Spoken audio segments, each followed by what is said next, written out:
You and I have a lot of things we're going to have to face together. You know, I think whoever put that gun in Sophia's purse, the purse must be obsessed. I mean, to risk coming into the house like that. He was just trying to scare her, wasn't he? There was no real danger. I don't know. I don't like to think what this person might be capable of. You think it's Wolf's accomplice, don't you, that woman? You know it was a woman? It was probably a woman. Whoever was in the gun shop was female. Unless it was a man trying to throw you off. Well, that's a possibility. Someone could have been hired just to do that, I suppose. But there's other evidence makes me think a woman was involved. The size of the skylight at the museum would only have accommodated a relatively small body. The perfume and clothing we found, the size and depth of a footprint that was found at another site.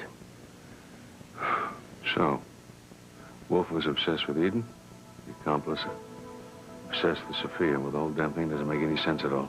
We're doing whatever we can to find out who bought that gun back. Mr. C, that's about the best thing we have to go on right now. Whoever it is has certainly managed in the last month to dredge up my worst memories.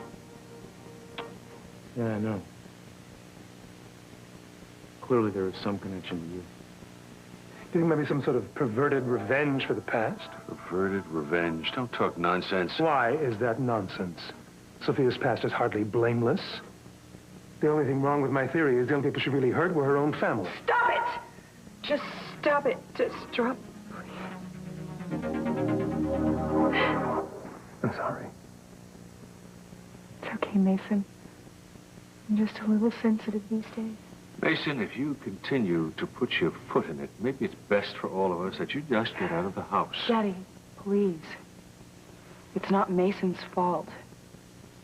All the memories keep coming back to me, and I feel things very strongly. You want to lie down for a while? No. I want to remember. I think it's important. You know, Bruce told me that you'd said to him that you were so angry that day that you were going to kill Lionel.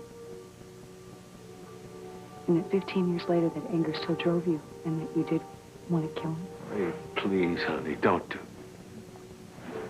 She can say anything she wants to me. Anything. You didn't kill Lionel, Mama. You killed Channing. You killed your own son.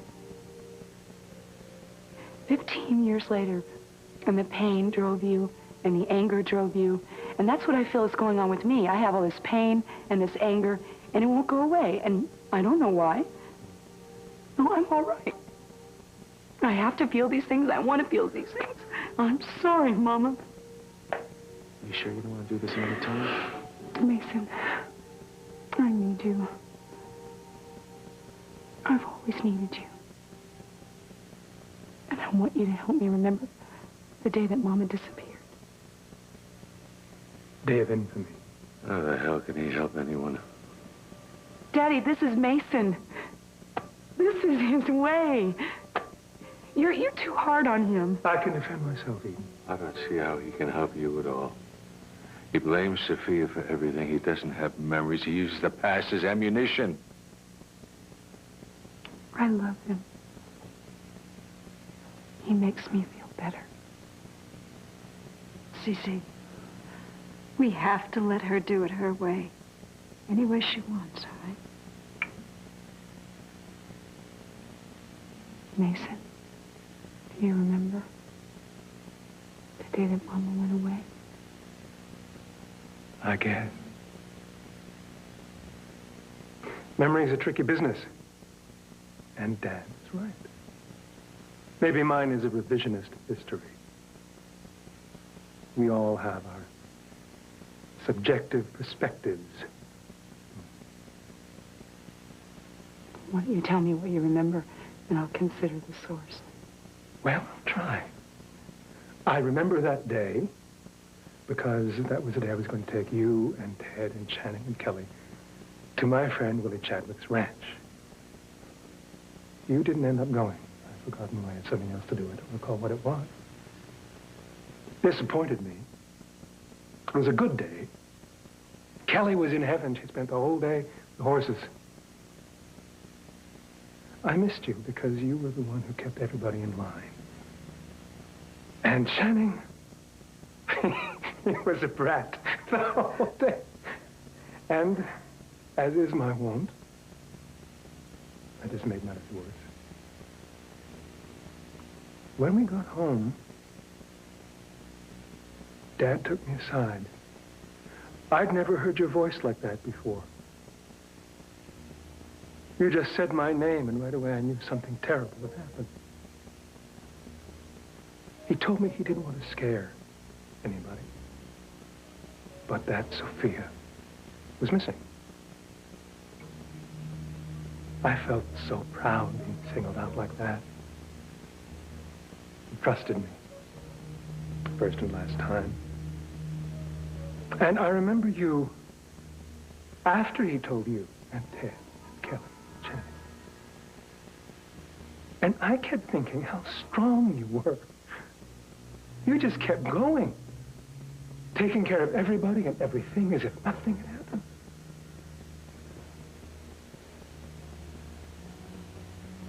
In her journals, Eden wrote about what it did to you, Mason. And what it did to Channing and Ted and Kelly, but she never wrote about how she felt about it. I should have known something was wrong. Maybe I just wasn't old enough. Maybe I just wasn't smart enough. It wasn't your fault, Mason. You didn't know. I didn't know.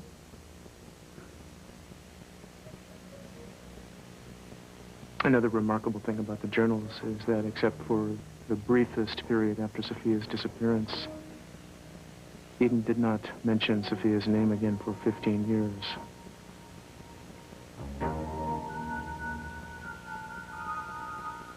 I don't remember that day. When Mason talks about it, it's like a story, not a part of my past. But do you think you went back out to the boat? I don't know. We would have seen Let you. me hear this. You didn't see her the night before. It was dark. I That ain't night going in to the remember what daylight, happened that day. Well, if you're You fighting, can't stop me. No matter. I won't let you remember. I'm She the one might who have come knows on board. everything. You can't handle the truth. Stop doing this to me. All I'm doing is protecting you. That's why I came that day. To protect you. Darling, what is it? What's wrong? I don't know. It's like I can't quite hear. You gotta remember, you're not alone. You can say that again. We're here. All of us. We love you. You're surrounded by people who